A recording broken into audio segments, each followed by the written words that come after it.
Oke, bismillahirrahmanirrahim. Assalamualaikum warahmatullahi wabarakatuh. Kita mulai podcastnya. Hari ini kita berada di Jalan Mataram. Keluar dari Progo, habis belanja. Kita mau membahas sesuatu yang ada di keseharian Bunda ya. Jadi Bunda, kita sapa dulu. Ada Bunda Rahmawati Widianingrum. Apa kabar Bunda? I'm good, thank you. This is my daughter Maya and she's fine. Bun, kita mau bahas ini. Bunda kan sudah bergabung di AIMI ya. Barangkali banyak yang belum tahu AIMI itu apa. AIMI itu apa tuh Bun? AIMI itu Asosiasi Ibu Menyusui Indonesia. Oke, sudah berapa lama bergabung? Ini sudah jalan berapa ya, dari 2017, berarti sudah sekitar 6 tahun. 6 tahun. Oke, berarti seusia Mahya kurang dikit ya. Waktu gabung ke sana itu Mahya sekitar setahun lah, 1,5 tahun. Jadi Asosiasi Ibu Menyusui sudah ada gambaran ya. Nah, dari yang concern di bidang menyusui itu kan banyak nih. Apa saja ya? Kayak selasi gitu ya, atau AIMI itu sendiri. Kenapa memilih AIMI? Kalau selasi itu sebenarnya lembaga pelatihan ya.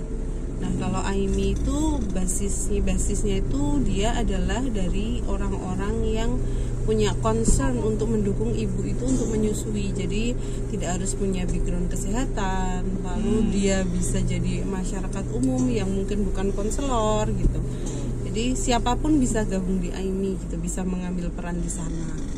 Nah, itu makanya senang di sana karena nggak ada syarat khusus gitu. Maksudnya nggak harus tenaga kesehatan atau nggak harus konselor, bisa gabung aja gitu.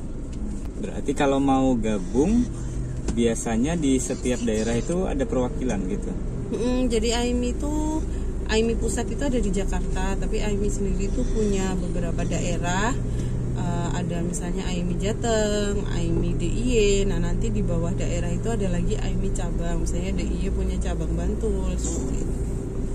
Pernah nggak ada yang dulunya apa istilahnya kalau yang membantu itu konseling ya?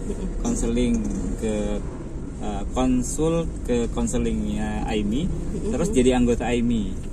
Kayaknya ada deh beberapa, tapi tepatnya siapa nggak terlalu hafal. Tapi ada beberapa yang dulunya konseling terus akhirnya tertarik. Kalau yang dilakuin biasanya apa? Misalnya ada sih. yang habis melahirkan gitu ya, terus ada masalah atau bingung tentang ASI atau gimana biasanya? Kalau AIMI itu sebenarnya ada banyak sih. Dari waktu hamil tuh kita ada kelas juga, jadi ada yang namanya kelas edukasi. Oh, malah sebelum ya? Jadi kan memang persiapan untuk menyusui itu sebenarnya sebelum kelahiran yang paling baik, karena nanti setelah kelahiran ibunya sudah lebih tenang, lebih siap, sudah tahu misalnya memang kalau habis lahir tuh bayi akan seperti ini gitu, bayi menangis belum tentu lapar dan lain-lain gitu. Nah, itu yang sebelum melahirkan buat persiapan gitu. Jadi misalnya ada kelas menyusui 1 itu ketika ibu hamil, dia tahu manfaat ASI seperti apa, seperti itu. Nah, nanti kelas menyusui 2 itu nanti beda lagi topiknya, ada yang kelas MPASI juga seperti itu. Nah, sekarang tuh kalau online namanya selami. Oh, selami apa itu? Selami. Kalau pesertanya biasanya dari ibu-ibu saja atau mbak-mbak atau mas-mas juga ada atau yang gimana? Jadi ada bapak-bapak, ada juga yang ikut. Sekarang kan mulai. Kalau bapak-bapak itu ada kelas sendiri atau digabung biasanya? Kalau di AIMI sendiri digabung, jadi biasanya ada kelas menyusui itu nanti ibunya sama bapaknya ikut gitu, atau pengasuhnya. Tapi kalau mau yang kelas ayah ASI ada sendiri biasanya. Oh, ada sendiri. Itu sama juga concernnya ke pendidikan edukasi untuk menyusuinya ya. Karena kan sekarang concern untuk mendukung menyusui itu sudah banyak berubah ya, dari yang dulu tuh berpikir bahwa menyusui itu cuman buat perempuan aja, perempuan yang harus mikir dan lain-lain seperti itu. Nah, sekarang kan sudah pada tahu kalau ternyata tuh peran suami itu penting banget gitu, peran orang terdekat. Jadi bapak-bapak tuh didukung untuk bisa lebih banyak terlibat di proses menyusui gitu. Di AIMI-nya juga ada bahasan itu? Ya, atau khusus diarahkan beberapa anggota AIMI juga ada bapak juga, misalnya kayak dulu ada Bang Heri almarhum yang di Sumut, ada juga Mas Rahmat di Aimi Pusat. Oke, ada gambaran ya teman-teman ya untuk barangkali yang persiapan istrinya mau melahirkan, dan tentu saja harus bisa mendukung ya istrinya agar berhasil memberikan ASI dengan baik. Kalau Pak Didi dulu pengalamannya gimana Pak? Pengalamannya suram.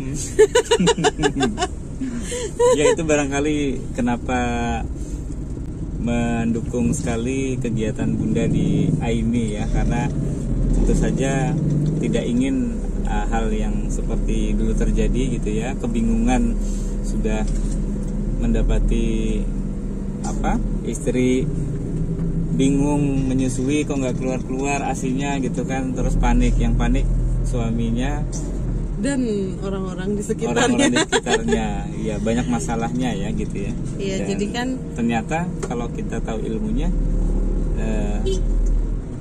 barangkali tidak akan terjadi hal-hal yang tidak diinginkan. Jadi itu kan dulu pikirannya tuh pernah belajar tentang ASI. Jadi dulu pernah, karena Bunda belajarnya di gizi, sudah terpapar lah istilahnya kayak gitu. Tapi ternyata ketika jerengnya tuh pas hari H tuh ya panik waktu ASInya nggak keluar. Sudahnya udah keluar belum gitu ya, rasanya di kepala aku tuh mau menyusui tapi ya gimana, ASInya tuh nggak keluar bahkan sampai hari ketiga gitu, chaos banget. Sebenarnya kalau habis melahirkan ya, kan ada IMD, inisiasi menyusui dini ya. Menyusu. Ya karena bayinya yang aktif, bukan menyusu. Beda huruf ya, beda bunyi, udah beda ya. Iya betul. Berarti yang lebih aktif itu yang didorong adalah bayinya. Ya betul. Jadi bayinya yang harus berusaha. Sensor.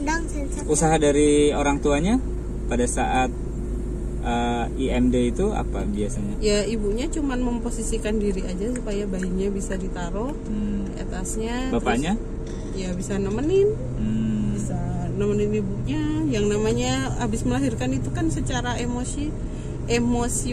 secara emosi ya.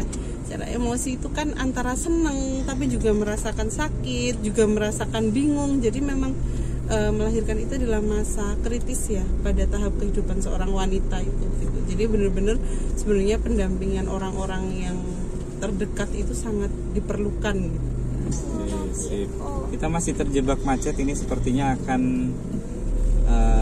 lama di sini ya, di Jalan Mataram. Ini sudah weekend karena kejepit nasional hari Jumat.